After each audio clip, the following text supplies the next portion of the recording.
আজকের ভিডিওটা আমি শুক্রটার চ্যানেলে ঢুকবো। তো শুক্রটার চ্যানেলে ঢুকি একটু শুক্রটার চ্যানেলে ঢুকে গেছি।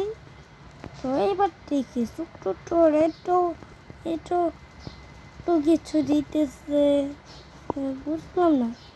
আর ভাই শুক্রটা কি করলো এটা? এখন আমি মাস্টারটা দেখবো।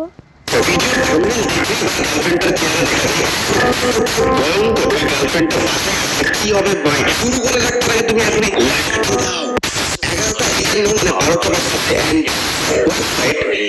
সাধারণ ওয়েবসাইট থেকে খুশি